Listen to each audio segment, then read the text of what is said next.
Et hello à toutes et à tous, c'est Xav sur Pépitor, j'espère que vous allez toutes et tous super bien, que vous avez passé une bonne semaine et puis on se retrouve comme d'habitude pour notre petite, vidéo de débrief des marchés et puis suivi de la liste, de valeurs que je, au quotidien, que je change un petit peu comme d'habitude toutes les semaines avec cette semaine l'entrée de Genfit et Ubisoft sur lesquels il y a, à mon sens quelques petits trucs à dire. Sans plus attendre, on commence tout de suite avec le CAC 40. Je mets juste bien mon micro, je crois que c'est bon.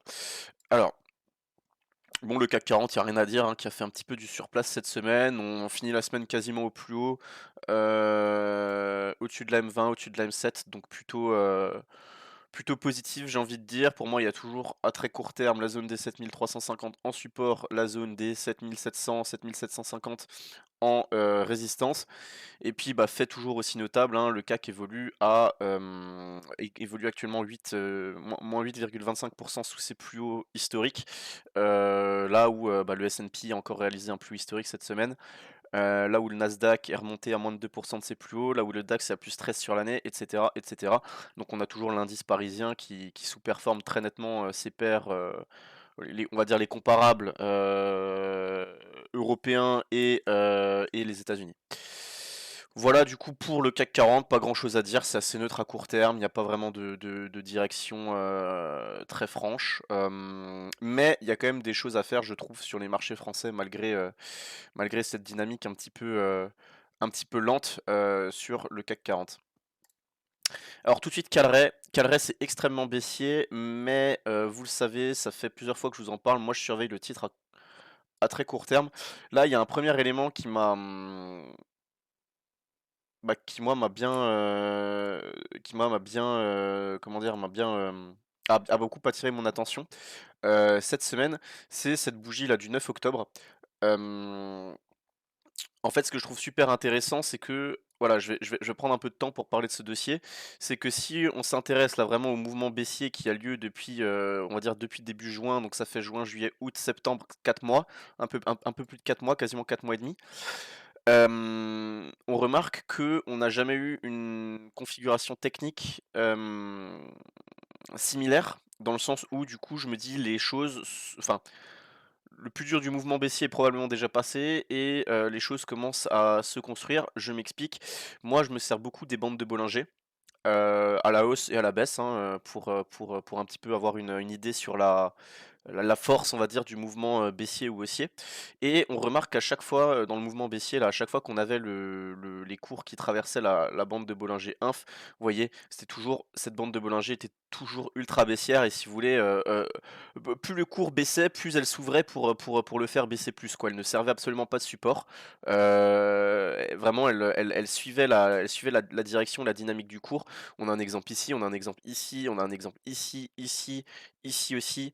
Ici, vous voyez, cette bande de Bollinger était toujours ultra baissière et vraiment on cadrait, on avait le cours qui était cadré, les prix qui étaient vraiment cadrés dans une sorte de canal très baissier, hein, si vraiment je voulais synthétiser.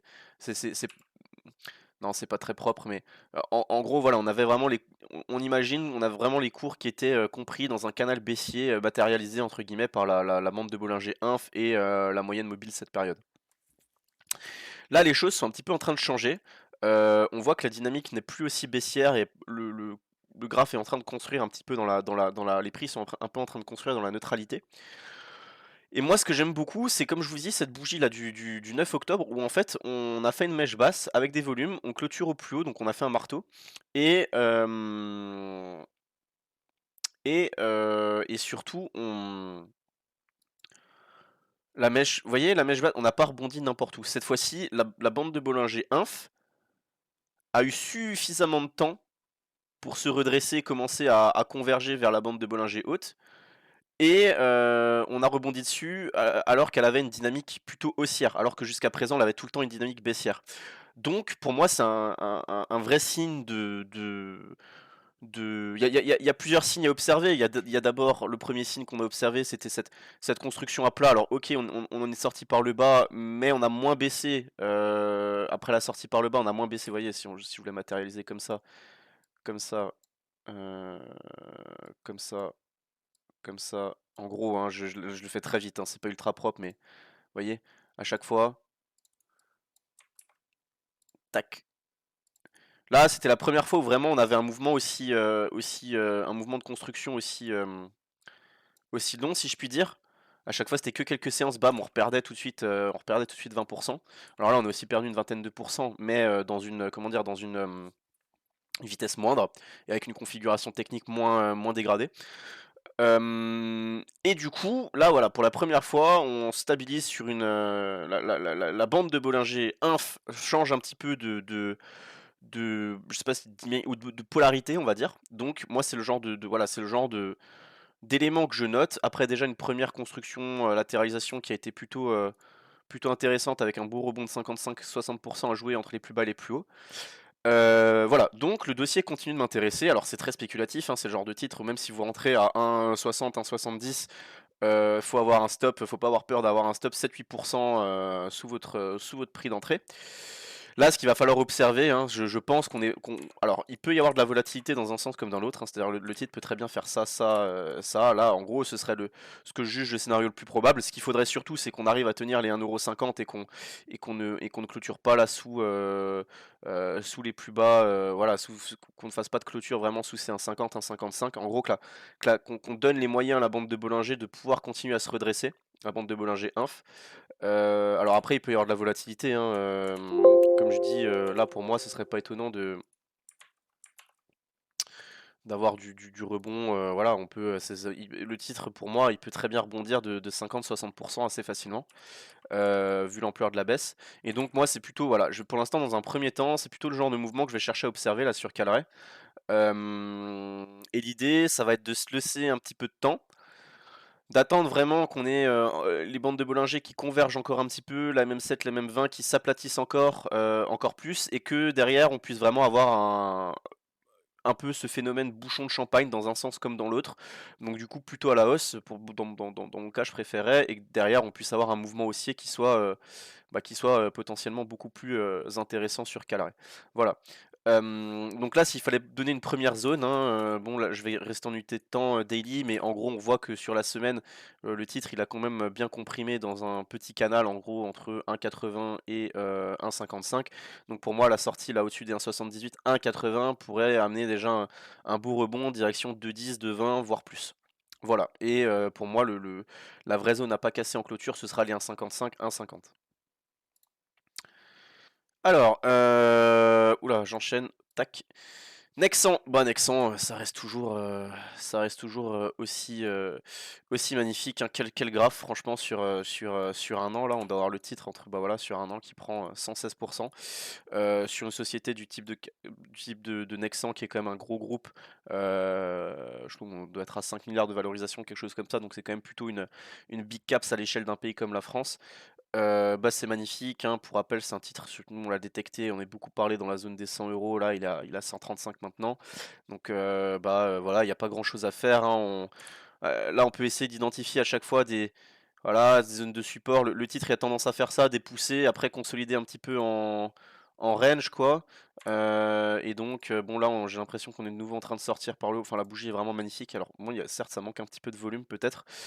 À voir si on arrive à filer, à continuer direction les 140 là début de semaine prochaine. Et puis du coup, si ce scénario se passait, la zone des 132, 133 qui deviendrait un premier support, pour éventuellement renforcer ou passer à l'achat si vous avez envie de jouer le mouvement, la continuation du mouvement sur Nexan à moyen long terme. Et sinon pour moi, hein, après, voilà, hein, vous tracez comment dire? Vous cadrez un petit peu le graphe comme ça, et puis vous remontez votre stop, au fur et à mesure à chaque fois qu'un nouveau range est cassé. Ensuite, on a Genfit. Alors Genfit, moi j'ai complètement loupé le mouvement haussier là, la sortie un peu de ce triangle là qui pourtant était, bah, ça allait très vite avec des volumes là, il y avait quand même un gros signal. Il Là en plus on avait clôturé au-dessus des, là sur cette bougie là on avait quand même un gros signal là le 20 septembre. Alors, moi, le truc, c'est que je voulais déjà vous en parler la semaine dernière. Malheureusement, j'ai oublié de mettre le titre dans la vidéo. J'en ai parlé juste aux abonnés, enfin, dans la vidéo privée que je fais aussi pour les abonnés du salon MTT. Du coup, bah, mon plan, en gros, hein, donc c'était vendredi dernier. On était le 4 octobre. Donc, c'était de dire, bon, le titre avait bien grimpé, était arrivé sur une zone de résistance daily, avait fait une conso un peu au prorata, hein, voilà, c'est une biotech, c'est spéculatif dans un sens comme dans l'autre. Et moi, ce que je disais, il y a deux solutions. C'est soit on repart rapidement au-dessus de la même set et on arrive à repartir, à accélérer direction les plus hauts, et voilà, on fait ce genre de mouvement entre ce canal un peu haussier entre M7 et bande de Bollinger haute, quoi. Comme on l'a fait par exemple ici à chaque fois, vous voyez. Là, surtout ce mouvement haussier, là, ça en reprenait un petit peu la même forme. Soit ce qui aurait été bien, c'est qu'on construise à plat, qu'on attende la même 20, qu'on puisse avoir un point d'achat sur la même 20 et qu'on reparte pour faire un non-croisement haussier M7 M20. Donc là, on est en train de partir sur un non-croisement haussier, donc il y a des patterns les plus haussiers, M7 M20, donc, enfin en tout cas que moi j'affectionne tout particulièrement, que je traite beaucoup, sans avoir fait de contact sur les mêmes 20, donc c'est pas forcément ceux que je préfère, que j'affectionne le plus, j'aime bien quand les choses sont très propres. Voilà, en tout cas, bon, je sais que ça en parle pas mal un peu sur les réseaux sociaux et sur, bon, il y a des volumes, hein, donc j'imagine qu'il y a peut-être certains d'entre vous qui sont un peu sur le titre, qui sont positionnés. Moi, ce que j'ai envie de dire, là, je vais me donner un peu plus de temps, un peu plus de marge, c'est que si on prend le graphe daily, le graphe hebdo par exemple, on est quand même là, on est quand même pas loin de. Il y a du volume, on est de nouveau dans une zone de résistance. On est dans la zone une zone de résistance historique, hein. Elle a 5 ans, cette zone de 4 ans, cette zone de résistance. Si on arrivait à la passer, on pourrait avoir vraiment un beau mouvement sur Genfit. Et après, moi, techniquement, je vois pas grand chose avant les 8,50 €, 8,60 €, donc ce qui pourrait donner un beau potentiel de l'ordre des plus 65% sur le titre pour quelqu'un qui n'est pas encore positionné. Donc voilà pour Genfit, la config technique est vraiment magnifique, et ce qui est bien, c'est qu'en plus on a l'hebdo, et le mensuel. En mensuel, c'est sympathique aussi. Voilà, on est en train de nouveau là de sortir des bandes de Bollinger qui sont vraiment en train de s'écarter à la hausse. On est au-dessus de M7, au-dessus de M20. On avait eu un premier pré-signal là en mai-juin qu'on n'avait pas réussi à concrétiser. Est-ce que cette fois-ci, on serait pas en train de vraiment réussir à s'en extraire? En tout cas, la bougie du mois milite en ce scénario-là. Donc je pense que par principe, même si maintenant sur le graph daily, c'est peut-être un peu compliqué à court terme de vraiment trouver un point d'achat, parce que on est un peu, voilà, il y avait potentiellement la zone des 5 euros au passage de la MM7 cette semaine, mais c'est des signaux qui sont compliqués à détecter. Faut être devant l'écran, faut pouvoir suivre parce que ça peut se retourner à tout moment. Moi, ce que j'aurais envie de faire, vu la config daily hebdo, c'est que si éventuellement vous avez un petit peu de liquidité et vous savez pas trop quoi faire, peut-être vu que le graphe est vraiment porteur, vraiment magnifique, qu'il y a des volumes, qu'on est quand même sur un dossier qui a un peu des catalyseurs, pourquoi pas mettre une petite partie de ces liquidités-là sur Genfit en mode je regarde avec un stop très large pour éviter de se faire sortir pas trop de volatilité, et puis essayer plutôt de se dire ok, la config hebdo et la config mensuelle sont tip top, donc allez, je regarde ce que ça dit dans 3 mois, quoi. Ça peut être, pour moi, ça peut être un plan sur ce genre de configuration de scénario. Alors Airbus qui la semaine dernière on se disait qu'il était en train de sortir de son range par le bas, je la voyais vraiment aller sur la zone là des 120, 115, ça aurait été tip top. Mais elle a profité de nouveaux déboires de Boeing, donc Boeing qui a annoncé là, ben, c'est ce qui explique la hausse des volumes vendredi et la hausse de quasiment 4% sur le titre. Boeing qui a annoncé qui a annoncé la suppression, je crois, de 12 000 ou 16 000 postes, je sais plus, aux États-Unis, ou dans le monde. Je dis aux États-Unis parce que Boeing est aux États-Unis, mais dans le monde, hein, je pense que j'imagine que c'est pas que des postes aux États-Unis. Et ils ont annoncé prendre un an de retard sur la sortie de leur dernier modèle, du premier avion de leur dernier modèle qu'ils ont. Je sais pas si je me demande si ça s'appelle pas le 777 Max. J'ai vu passer l'info, mais je suis pas sûr de la forme, mais je suis pas sûr là pardon, je suis sûr du fond, mais je suis pas sûr de la forme, que ça s'appelle bien le 777 Max. En tout cas, ok, du coup là, peut-être que ces déboires de Boeing nouveaux déboires de Boeing vont servir de catalyseur pour Airbus à repartir, pour repartir. On sait que Airbus était aussi un petit peu sous tension, là, sous pression ces dernières semaines, ces derniers mois, après l'annonce d'un profit warning. Mais bon, c'est conjecturel au secteur, et puis ça reste Airbus, quoi. C'est pas une société qui est concurrent enfin là, il y a pas de concurrence, il y a pas de, c'est passager quoi. C'est un si vous voulez, c'est un peu une crise court-termiste dans un voilà donc plutôt un dans voilà qui va durer 1 an, 2 ans dans si on prend un graphe sur 20 ans dans un environnement ou un mouvement qui est structurellement haussier en fait, hein, je ne vois pas comment Airbus ne peut pas donc je répète ce que je dis, ce que j'ai dit déjà plusieurs fois, dès que je parlais d'Airbus ces derniers mois, je ne vois pas un monde où Airbus ne continue pas de grimper, par rapport à la position qu'ils ont, dans le monde sur un secteur qui est aussi particulier que l'aéronautique. Je ne vois pas Airbus ne pas continuer de grimper, malgré une crise passagère à court terme, hein. Vous voyez, hein, par exemple en 2020, il y a eu la crise du Covid, hein, ça n'a pas empêché le titre de prendre 260% depuis entre les plus bas et les plus hauts là, de 2024. Euh, voilà, simplement parce que le tourisme aérien va exploser, que le nombre la demande pour de nouveaux avions de ligne va exploser, et que Airbus, avec Boeing, voilà, il y a que Airbus et Boeing qui sont en mesure de satisfaire cette demande. Ça me paraît très peu probable de voir un concurrent, enfin de voir une nouvelle entreprise dans les prochaines années venir concurrencer Airbus ou Boeing à ce niveau-là, rien que parce que ce serait des dizaines et des dizaines et des dizaines et des dizaines de milliards d'investissements pour monter des infrastructures, faire de la recherche, etc., qui puissent être aussi enfin voilà, pour pouvoir pour être en mesure de pouvoir concurrencer Airbus.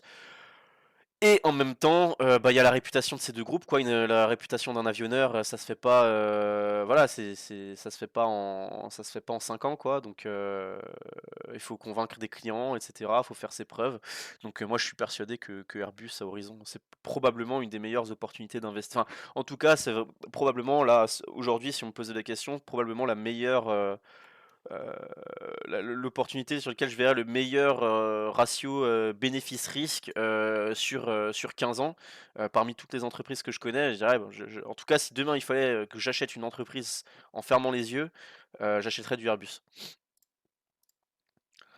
Ensuite, bon, ici, leur Luxottica, pareil, une grosse mémère du CAC 40 qui continue son. Bah, qui est un petit peu.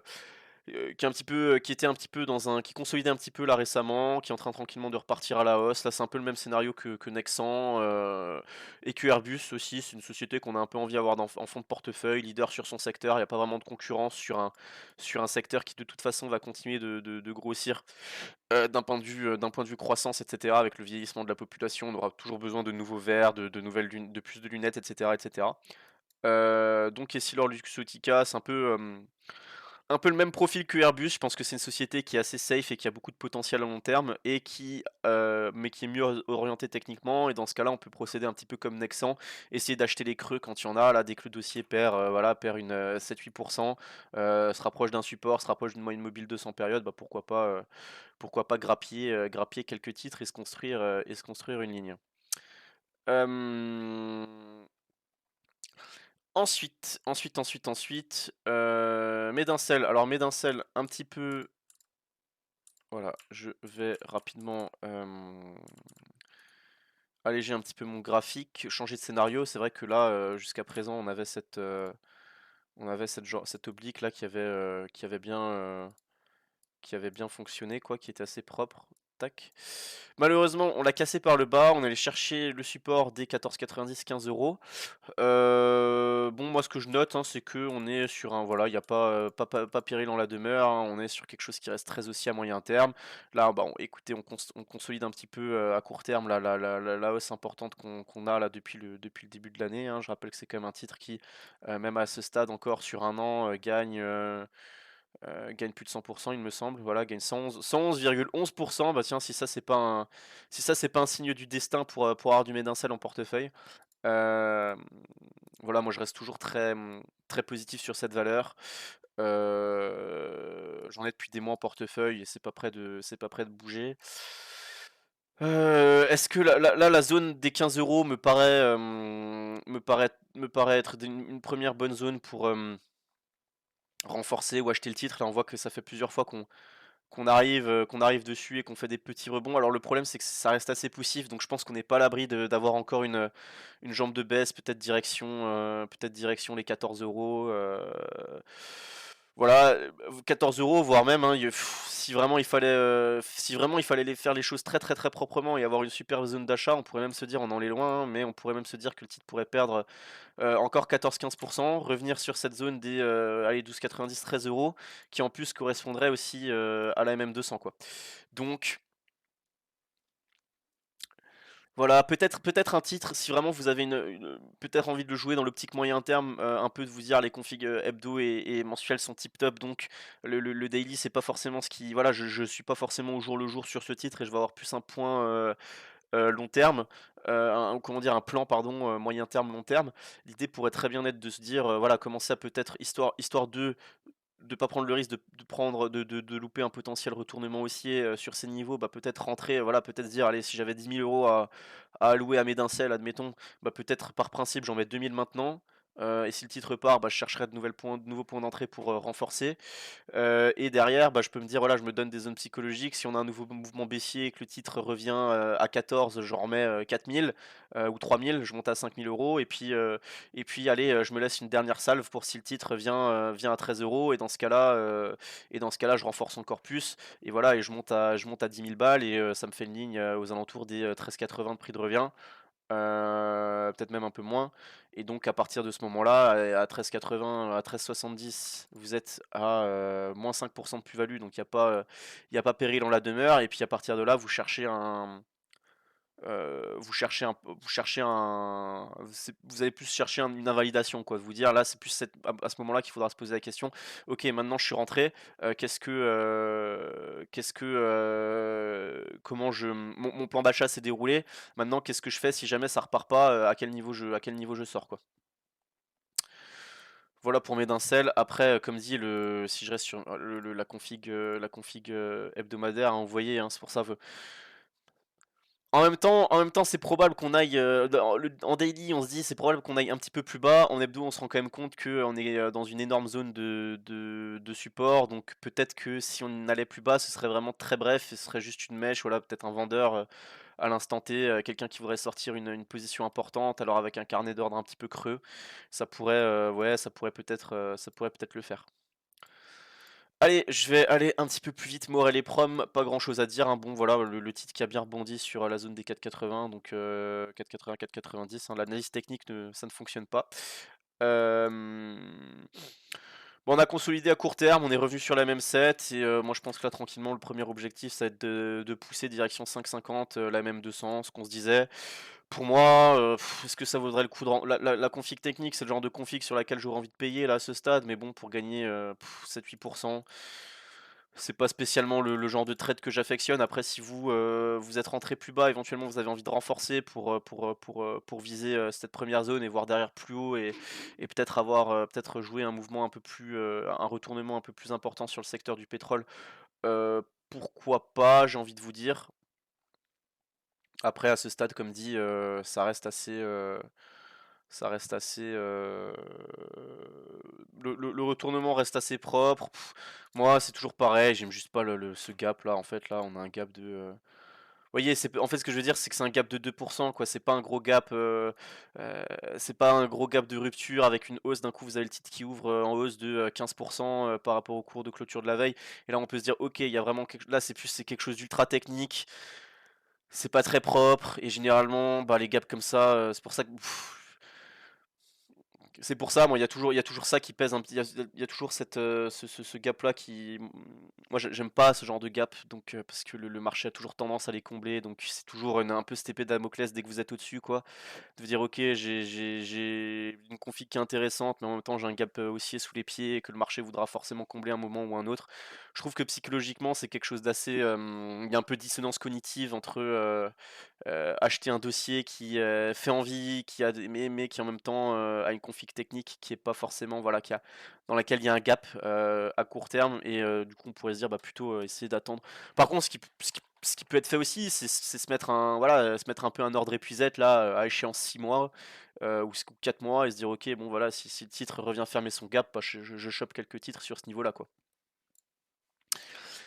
Eramet, un peu pareil, hein, là on a un bon titre qui a bien rebondi de 20-25%, en partie aussi grâce au plan de relance qui avait été annoncé en Chine. qui a bien relancé les matières premières. Bon, à court terme, là, voilà, il évolue entre, bon, il y a le cap des 74 €. Pour moi, la gros support des 60 €. On fait une bougie intéressante là mardi 8 octobre parce que au plus bas, je crois qu'on fait, au plus bas par rapport aux clôtures de la veille, je crois qu'on est à, on fait -8% et au final on reprend 4%, on finit à -4. On travaille sur la MM20. Bon, c'est pas, voilà, c'est pas le dossier là à court terme vu la config technique que je trouve le plus sexy d'un point de vue potentiel. Par contre, pareil, pourquoi pas se mettre une première alerte sur les 63 €, 63,50 € là, éventuellement si le titre avait envie de venir fermer son gap, ce qui serait à mon sens très propre pour espérer derrière un mouvement plus intéressant sur Eramet. CAC 40, on a fait. Ozemino qui fait plaisir, qui a fait des nouveaux plus annuels, cette semaine. C'est assez, bon voilà les mouvements, faut pas être cardiaque, hein, pour être sur Ozemino. Là, vous voyez, on grimpe, on annonce une super news, on prend les bénéfices, on perd 30% sur le titre avant d'en reprendre, 50 quasiment au plus haut cette semaine, alors que, il y a pas eu de changement fondamental sur le titre, hein. C'est juste que, bah, peut-être le marché commence à se dire: «Ah putain, ouais, Ozemino c'est pas mal». Bah, c'est un peu ce qu'on se dit quand même depuis un moment, hein. Ben, écoutez, si le marché commence à se rendre compte que, et surtout à réinvestir un petit peu le secteur biotech. Alors je pense que, bah, forcément les plus belles, ou les mieux orientées, quand je dis les plus belles, hein, c'est celles qui alors, les plus belles à l'instant T, par exemple, bah, Genfit c'est quand même, voilà, on est quand même au-dessus de même 200 bien maintenant. Alors OK, c'est un titre qui a son vécu, qui a eu des échecs qui est en train de s'en remettre quoi, hein. Ça fait voilà, ça fait l'échec maintenant, ça fait 5 ans, donc on a le droit de dire que c'est une daube, mais c'est des dossiers que moi je trouve toujours intéressants. Et puis le point commun entre les 3 que je vous propose, c'est-à-dire Genfit, Ozemino et Medincell, c'est qu'à mon sens, c'est quasiment les 3 mieux orientés sur bah, c'est les 3 dossiers qui font les meilleures perfs quasiment cette année, d'un point de vue, «biotech» entre guillemets, française. Moi, ce que je me dis, c'est que c'est des dossiers qui sont haussiers désormais vraiment à court terme, voire à moyen terme, dans le cas de Oz et de Medincell, qui ont de bons fondamentaux, qui ont du cash, qui ont des partenariats, enfin voilà, qui ont des échéances, qui ont des catalyseurs. Et en plus, je me dis, bah, peut-être maintenant avec la baisse des taux qui semble engagée, vers le pivot de la Fed qui a été réalisé aux États-Unis, et les baisses de taux, bah, qui ont lieu, depuis plusieurs mois maintenant, en Europe. Alors évidemment, ça se traduit pas comme ça du jour au lendemain sur les marchés financiers, mais c'est quand même des actifs, qu'on pourrait qualifier de risqués, qui sont assez dépendants, d'emprunts bancaires pour se financer, et cetera, et cetera, et cetera. Et donc, qui ont tendance à surperformer le marché quand les taux sont bas, parce que tout simplement, c'est des sociétés qui deviennent moins risquées aux yeux des investisseurs parce qu'elles ont plus de facilité à se financer. Et je pense que, vu que le pivot de la Fed maintenant est fait, c'est vrai que c'est des secteurs, qui ont, vraiment souffert pendant ces 2-3 dernières années, où il y a eu pas mal de faillites et où on a, bah, des gagnants qui commencent un petit peu à apparaître, Ozemino, Genfit, Medincell, des sociétés qui commencent quand même en plus à délivrer de la vraie, enfin voilà, Medincell ont quand même mis un produit sur le marché aux États-Unis, c'est pas donné à toutes les biotech, puis il y en a d'autres qui arrivent. Genfit, il peut y avoir des milestones qui arrivent, pareil, ils sont avec Ipsen, ils sont pas loin de mettre quelque chose sur le marché. Aux Immuno, ça prend un peu plus de temps, mais ils ont beaucoup plus de potentiel à mon sens, et surtout, beaucoup de partenariats, un pipe qui est très vaste, et vraiment avec, suffisamment d'argent pour pouvoir se financer au moins jusqu'en 2027-2026 si je dis pas de bêtises. Donc ça laisse vraiment de la marge. Et ce que je veux dire, c'est que je pense que c'est vraiment, voilà, c'est des sociétés qui, OK, ont déjà bien grimpé cette année, mais qui pourraient, nous faire des mouvements de fou furieux si le marché commençait à s'intéresser plus à ces valeurs, voilà. Hem Aux Émunos, c'est un peu comme Medincell, hein, vous mettez en hebdo, bah, le graphe est magnifique. Là, on a une accentuation des volumes cette semaine, on est au-dessus de M7, de M20. Vous voyez, on est en train de, voilà, il y a tout qui milite en faveur du fait qu'on ait envie de continuer la hausse. Je pense que voilà, je pense qu'il y a vraiment moyen de faire des belles fins d'année sur ces titres. Pareil, en mensuel, on est au-dessus de la bande de Bollinger Sup, donc pour moi, c'est le genre d'indicateur qui dit on a encore envie d'aller plus haut le mois prochain, quoi. En tout cas, c'est voilà, hein, parce que la bande de Bollinger va continuer de grimper. Statistiquement, quand on fait une bougie au-dessus d'une bande de Bollinger, on a plus d'une chance sur deux de continuer à faire, d'embrayer, de faire une autre bougie, enfin que la bougie suivante soit, elle aussi au-dessus de la bande de Bollinger Sup. Voilà. et donc aux Emino, s'il fallait donner une zone, bah, le truc c'est que bon, cette semaine le titre a rebondi, quasiment 4 fois sur ces mêmes 7. Voilà, et même 7 qui marche plutôt bien sur Osemino. Bah écoutez, moi je serais d'avis à voir ce que ça dit, mais si on stabilisait un peu sur cette zone des 9,25 € là, les anciens plus hauts, à voir, hein. Si on stabilisait un petit peu, qu'on avait M7, M20 qui remontait, bah pourquoi pas tenter quelque chose, espérer une envolée direction 10,50, 11 € quoi. Allez, je vais faire un peu plus vite, la vidéo fait déjà 30 minutes. SO, ce qu'on se disait, la semaine dernière, on a échoué sur la résistance oblique baissière et la résistance horizontale. On revient sur la même set, plus trop de volume dans cette fin de semaine. Moi, un peu comme Morel et Prom, je me mettrai une alerte là pour venir fermer le gap là à 120, 122,40. C'est nul là d'avoir un gap là ouvert comme ça un peu au milieu de nulle part. Voilà, moi le dossier dans ces conditions-là, il m'intéressera soit si on vient fermer le gap, soit si on arrivait à repasser les 138. SO, Total Energy. Total Energy, bon, toujours cette thématique un petit peu pétrole hein, qui a un peu le vent en poupe hein, entre eux, bah, avec, voilà, avec ce qui se passe malheureusement au Moyen-Orient, du côté d'Israël, Liban, Iran, etc. Un peu calme cette semaine,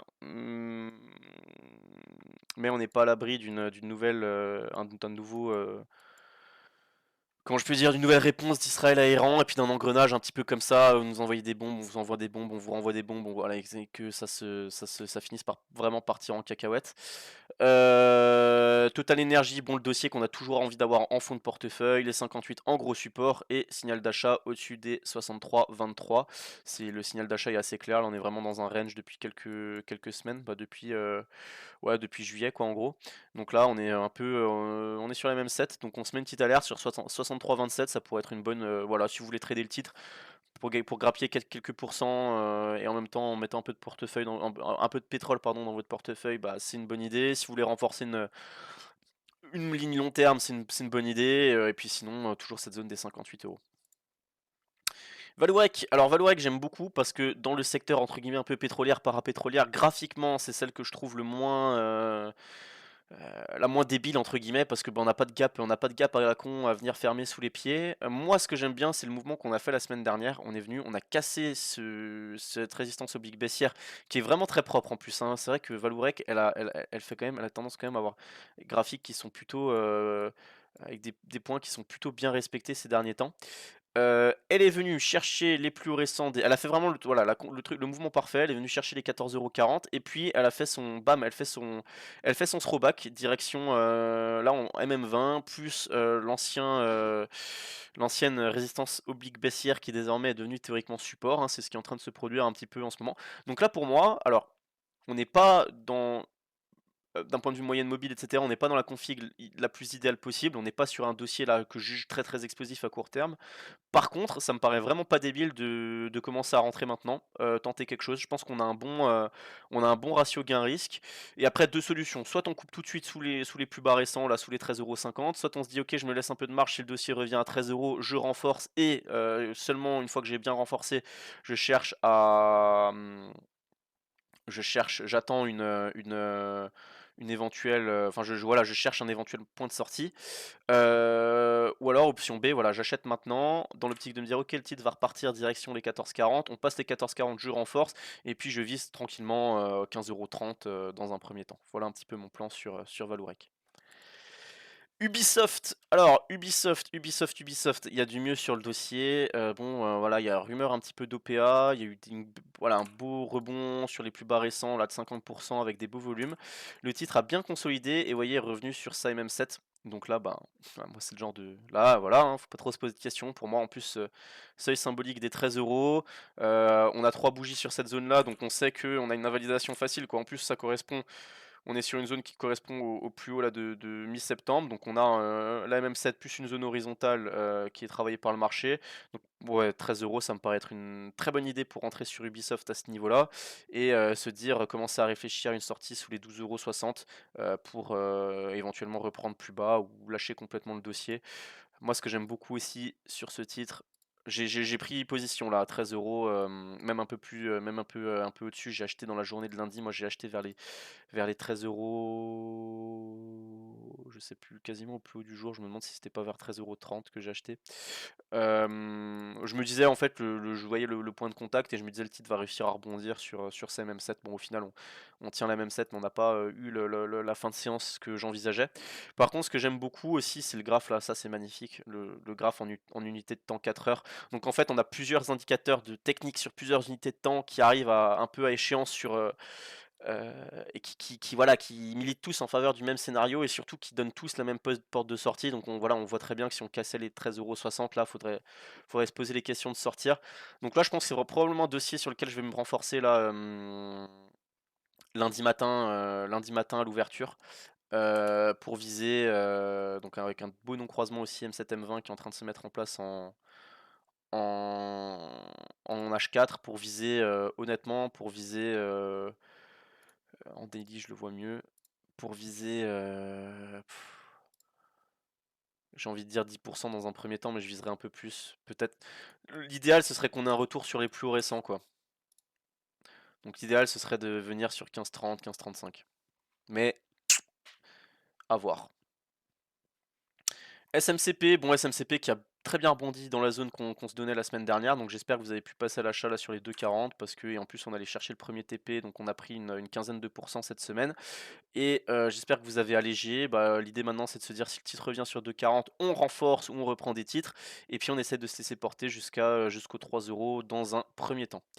Allez, et on finit par le un peu moins positif. On a tout d'abord Clariane qui finit pas du tout bien la semaine, qui clôture avec un petit peu de volume sous la MM200, sous la bande de Bollinger Sup. Et sous la zone de support quoi, donc c'est pas top, c'est pas top, c'est pas top. À voir si c'est une fausse cassure. Moi j'avais un peu des titres, je suis sorti. À voir si c'est une fausse cassure ou et qu'on arrive tout de suite à se reprendre et que dans ce cas-là ce sera un beau signal.